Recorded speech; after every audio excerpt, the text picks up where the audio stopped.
that you want. So we are going to start off. There are several animals that I already see that you guys might not see. So on the right, that's going to be an okapi. In the bushes right here on the right hand side, that's a bongo. And you're going to see a little bongo on the left. The bongos are well known as the ghosts of the forest and the reigning champions of hide and seek, since they blend in so well with the foliage and the trees and the bushes. Those okapis in the back, they have a beautiful party pants that look like zebra party pants. They look like they're related to the zebras, but they're actually related to the giraffes. Right in front of us on the right, that's going to be a saddle-billed stork. Saddle-billed stork has a wingspan of 9 feet wide, just like our canopy over our heads. And the way that they communicate with each other is by rattling their bill. My personal favorite on the left, there's going to be one on the left and on the right. That's going to be a greater kudu. So greater kudus have about 6 to 10 stripes on their back that actually help them blend in with the sun glare, with the sun rays. So you can actually call them a little ray of sunshine. So we're going to keep on moving along. This might be a little bumpy of a road, but it's a-okay. Let's see. Let's see if we spot anything over here. They're gonna sleep. Keep in mind, most of the animals blend in so well. You might think some of them are boulders, you might think some of them are just tree trunks, but they're not. They're actually animals. But let's see if we can spot one that looks like a boulder. You think he's a boulder, but he's not a boulder. So you see him open his eyes. That's a black rhino. The black rhino, they do have those horns made out of keratin, just like our fingernails. They actually are very unique because of the fact that they actually like their solitude. They like to be alone. They don't like to be in herds. They actually like to be in their own personal space, just like me. So we're going to be leaving the little Ituri forest. Now we're going to be entering the Sampi River. In the Sampi River, you guys are going to be able to see some of the animals that live in a body of water or live near a body of water.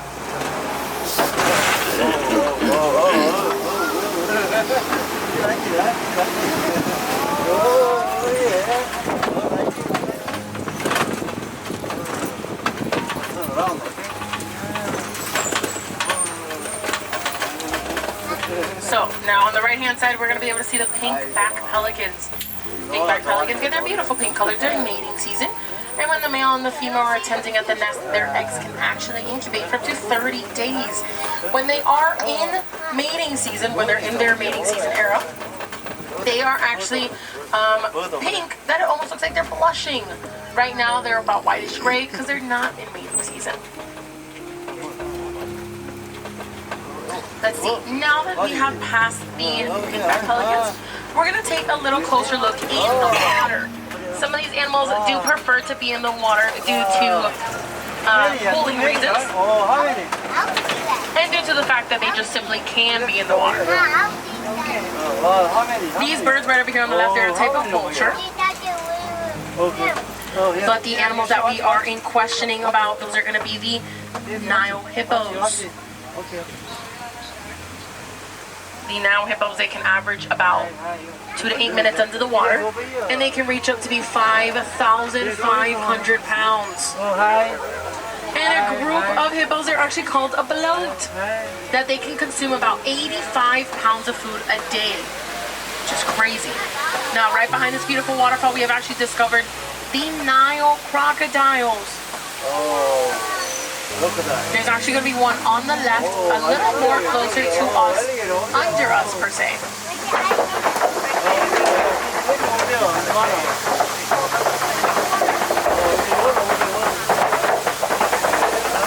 So these Nile crocodiles, they can average about 40 years of age, and they can reach up to be 16 to 18 feet long, and about 500 pounds.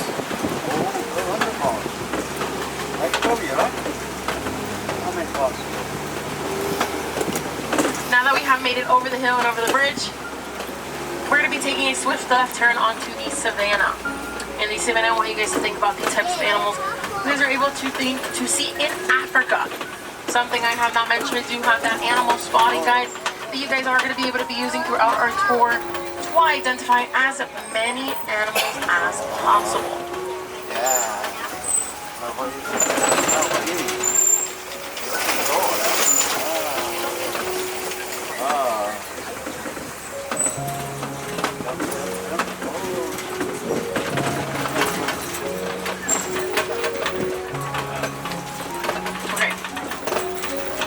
try and focus on the animals a little closer to us, since we are going to get the chance to see as many animals as possible, as close to us as possible, so do not worry.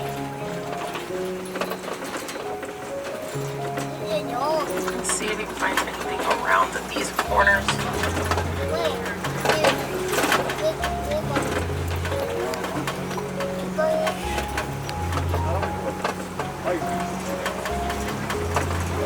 Let's see, on the left-hand side, see if there's anything over here. So if you see that rock wall where it meets the floor, you're going to be able to see something kind of twitching their ears. That is the African painted dog. It might be a little hard to spot them since they're... Oh, I see them kind of moving around. African painted dogs, each and every one are very unique. Not one or the other are the same, so they have very unique stripes and spots to each other. They are not in the hyena family. They're actually in the canid family.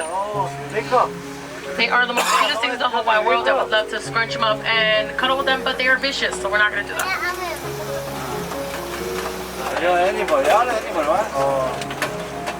So now over here on the left, we're going to see them in their natural habitat. That's going to be the wildebeest. As you can see, the wildebeest, they tend to sleep in groups and in rows just to have that extra precaution measure.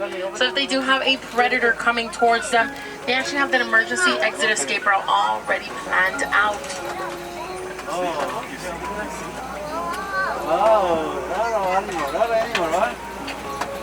How many animals here? 5? Those wildebeest also have more of like an oily skin that make their fur impermeable. What I mean by that is that it makes their fur like a rain jacket. So if they do get stuck under heavy rain, it doesn't really affect them as much since most of the water completely slides right off. Now up on that hill, some of you guys might have already noticed, that is one of the taller animals that live in the reserve. Those are going to be the Maasai giraffes. Right up there, we're going to see her a little clearer once we turn the corner. But the Maasai giraffes, obviously they're very long, very tall. They can average about 16 to 20 feet in height. It all depends on genetics. The ones that live here, they're about 16 feet tall. You can see them right over there on the left. And now she's either coming down or going to another bush. Oh, there you go. Seems like she spotted us looking at her. Oh, there's one in the trees over here. I don't think I would have ever seen her. As you can see, they're very tall. A group of giraffes are actually called a tower, since they tower over everything and everyone. Those small little animals on the right-hand side, the one kind of walking all the way back there, those are called springbucks. They can spring up in the air 6 feet after being frequently startled and 13 feet forward. Where are you going? I'm guessing she wants to cross the road. There you go. She's going to be pretty close to that right-hand side. So you can see we're going to get really close. We're going to see those things protruding out of her head. Those are called icicles. You would have never thought you would have seen a giraffe that close in your life. Now we're going to see them using their prehensile tongue there that they actually share with the okapi, which was the first animal that we saw with the zebra party pants on. Let's see what else we can find. Keep on moving along.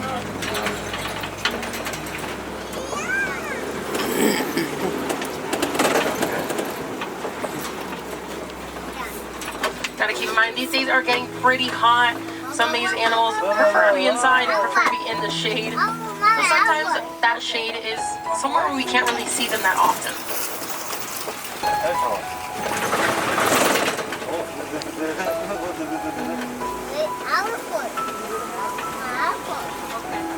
So let's see if we can find anything over here. On the right-hand side, that is going to be the African elephant. elephant. The African elephant, they tend to use sand, mud, dirt, and or clay on their backs and their skin as a natural sunscreen. On the left, before we head on out, that's going to be a mandrill. Mandrill, they are the largest monkeys in the world. But the male mandrill, he can actually reach up to be 100 pounds. The female mandrill seems to be a lot smaller, so she can only reach about 33% of his size and weight. So about a third of his size and weight. So, back to these African elephants, they tend to use their trunks for everything and anything that you can think of. From picking up food, picking up water, and breaking down trees. What I mean by, as you can see, she just threw sand on herself. just to use as that natural substitute that I told you guys about. See you later. But like I said, they tend to break down trees. They tend to try and clean a tree off their leaves as much as possible. Once they can't reach those leaves, they get a little frustrated. To clear their frustration and to ease their frustration, they actually break the tree down altogether.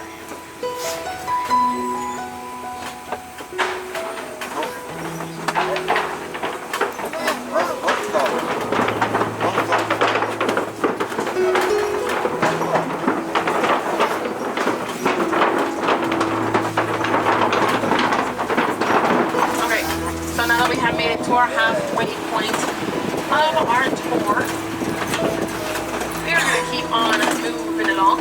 We're going to try and see if we can find some more African elephants, maybe even some other animals that we haven't spoken about as well.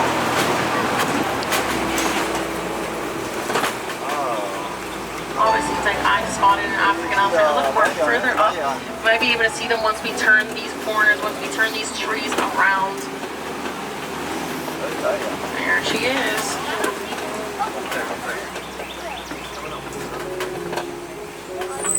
Like I said, these African elephants have amazing characteristics. Another great one is that they actually use their ears as an internal cooling system. What I mean by that is that they flap their ears. What that does is circulate blood from the tip of their ears to the tip of their toes, and that actually prevents them from overheating on extremely hot days in the reserve. We're gonna see them a lot closer.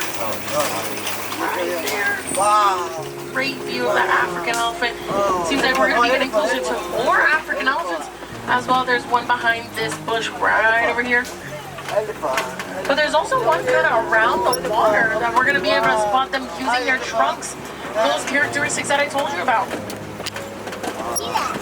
And you're probably looking around, you're probably seeing these trees that look a little odd. These trees are called baobab trees, and they hold a significant amount of water in their trunks. Then when it becomes a very dry and hot day, the animals tend to chew off a piece of their bark to get another source of water from the tree. See a great view of that African elephant right over there. Elephant. Hi, elephant. Hi, elephant boys coming.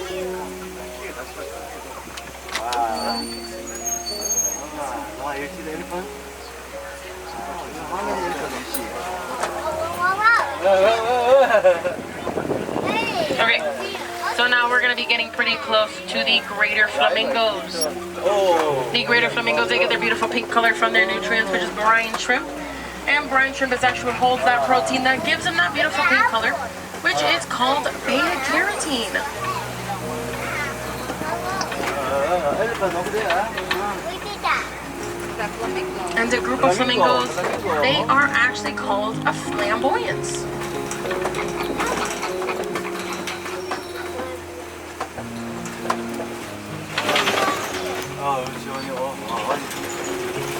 We're gonna see, I think, another African elephant right over here. We might not. Might be in between. Oh, they're right in between the bushes that we might not be able to spot them. But it is a. We're gonna keep on moving along. Let's see what else we can find around these trees. Maybe something else laying in the shade.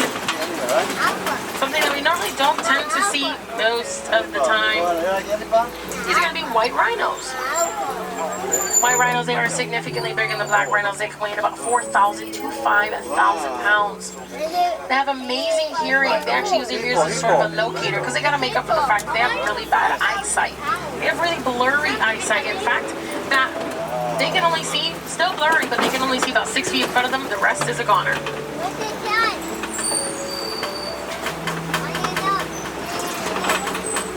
Alright, so now let's see if you guys can spot anything over here. Might be a little hard. I already spotted it, but it's might a little hard because they blend in so well. Now, if we look straight up into the bushes, into the shade, there's something laying around that kind of just moved her tail. That's a cheetah. Look around those shaded areas. You're gonna see some spots. The cheetahs, they are one of the fastest land mammals. They can reach up to speeds of 60 to 65 miles per hour. And they do have that black line that goes from the inner tear duct of their eye to the outermost corner part of their mouth, which actually helps them with sun glare.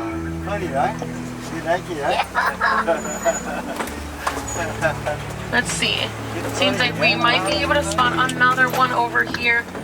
They're really hard to spot because of the fact that they are so well blending in. Should we spot her here? She's behind the tray, yeah.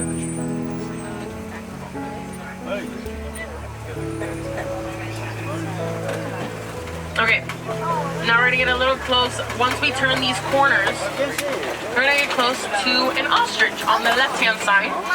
We're going the opposite way of the ostrich, but we can still see her. They are the largest birds in the world. They have wings, but they do not know how to fly. Those wings are actually used to steer left and steer right when they're running. 뭐야 이거? 차주잖아. 와 비행이가. So now we're made it to Kobe Rocks. Kobe Rocks are a type of formation rock. Have most of the animals either here on the reserve or in the wildlife either watch for prey or sunbathe.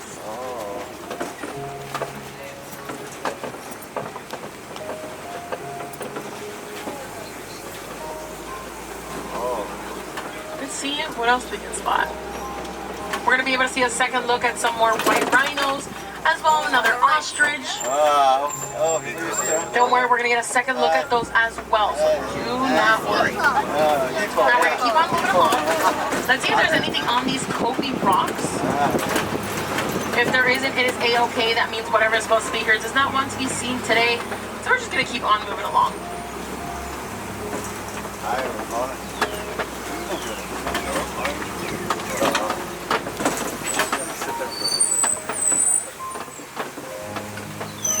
Over here. So, like I said, we're going to keep on moving along. Other great facts about those white rhinos is that we looked a little closer. They actually have more of a squared off face, squared off lips compared to those black rhinos, but they have more of a pointed lip. And like you see right in front of you, these rhinos, they like to be in herds. They like to be in family. They like to be in groups. Compared to those black rhinos, like I said, they like to be in solitude.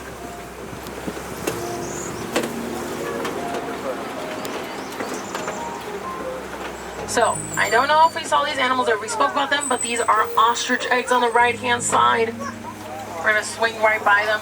One ostrich egg is actually compared to about 2 dozen chicken eggs. And they can reach up to be 3 pounds per egg.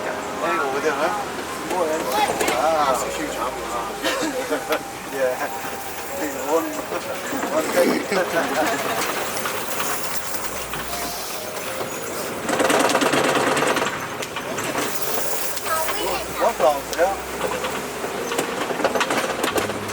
thing. Okay, now that we have made it to our very own warden's post, it seems like the warden's post has been officially taken over by the Nigerian dwarf goats. Seems like there's one in the truck. Oh, there's another one in the truck. Nigerian dwarf goats are well known and used as dairy goats around the world for the significant amount of dairy that they produce on a daily basis, for the small amount of body that they have. They do have a very childlike, playful personality, which is headbutting, jumping, climbing, screaming, being very vocal with each other, being very vocal with us, and ripping stuff off the wall when they're not supposed to. Okay, my friends, sadly our tour of the reserve is coming to an end very, very soon. If you'd like to help some of the animals, not just the animals and also their homes, you can join a conservation. Some conservations I had in mind is they join the Cleanup crew, planting some of these local plants back at home, or maybe even building a bird feeder with your little ones. If I do have a Wilderness Explorer on my truck is Symbol 1. Once again, Wilderness Explorer Scouts, your code word is Symbol 1. You're going to be looking for that person with a green shirt and an orange bag. Other fun things you can do here at Disney's Animal Kingdom is go and check out Maharaja Jungle Trek. Maharaja Jungle Trek is located in Asia, and you are going to be able to see some of the animals that you did not see with us today, like maybe some bats, maybe some Komodo dragons, or maybe even some tigers. Now I am dropping you guys off the warden up ahead, so we're going to make sure we check all our roads. Once again, my name was Gabby from Miami, Florida, and it was a pleasure driving you guys around the Harambe Wildlife Reserve. if you'd like to buy Safari Drive. If you did not, my name is Bob from Hawaii. Now, here on the reserve, we do not like to say goodbye. We do not like to say farewell. We actually have a phrase that we like to say, which is quaharini. What quaharini means, my friends, to go well. So, my friends, go well, go wild, and enjoy the rest of your day at Disney's Animal Kingdom. Oh, one more, huh?